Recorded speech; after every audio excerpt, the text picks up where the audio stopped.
Hello snowboarders of the internet, I'm your host Avran LeFeber, and in this video we're going to be reviewing the Slash Vertical. This board features good old-fashioned traditional camber, so from contact point to contact point you have that arc of traditional camber. Now in the nose you do have a little bit of 3D shaping, so what that's going to do is help funnel pow to the side, but that camber is going to give you all the load, pop, snap, and drive out of this board. This board's available in 151, 157, 161, and 167.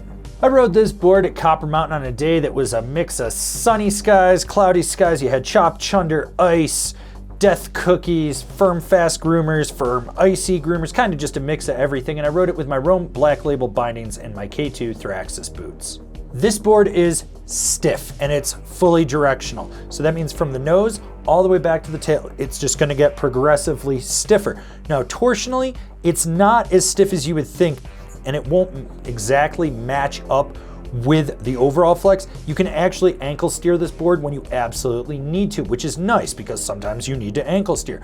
One thing to note about this board though is that as the nose is softer, you do get that chatter that reverberates into the front foot, but inside the front foot back through the tail, it's smooth sailing. So get aboard the Chunder Muffin Express and just send it. When it comes to the pop of this board, it takes a little bit more effort to load that camber up and roll back on the tail to get it to engage. But what you put in, you do get back. So if you're lazy, you're not gonna get a lot.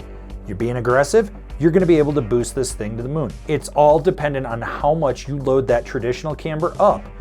And if you don't know how to load traditional camber, you probably should learn. This board is not meant to butter at all. Sure, you got that 3D shaping in the nose and it's a little bit softer. You're gonna work your ass off to just try to leverage your weight out and press into it. And the tail, even harder. So why even bother? Just ride this thing straight and get as much vertical as you can.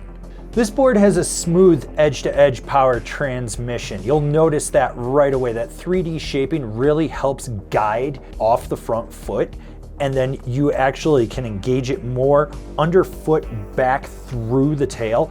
When this board's on edge, it's locked in. When it's not on edge, it's a solid flat base, but it's nimble where it absolutely counts, and that's what you want. You want to be able to drive this board when you need to.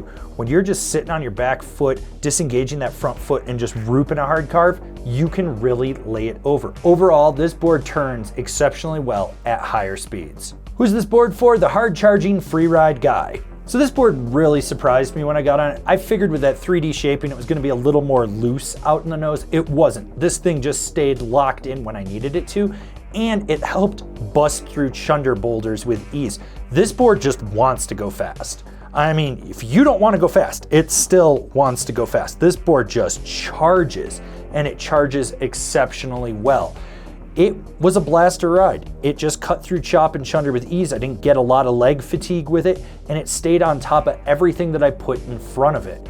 If you're looking for a haul-ass board that's aggressive and has camber, this is a great board to be looking at. Comparable boards: the Ride Commissioner, the Nidecker Megalite, the Jones Stratos. Binding recommendations: the Jones Apollo, the Ride A10, the Union Atlas FC. This has been my review of the Slash Vertical. Do you agree? Do you disagree? Do you own one? Are you gonna buy one? Leave me a comment down below. Let's have a conversation about this snowboard. If you're new here, remember to subscribe, click the bell, get those notifications. That way you're not missing any of the videos we got coming out for all you snowboarders of the internet. And if you really like what we're doing over here and you wanna support us further, swing on over to Angry Snowboarder VIP and become a member. Sure, I could tell you more here, but I got a video over there that explains it so much better. As always, I've been your host, Avran LeFeber, and I'll see you in another video.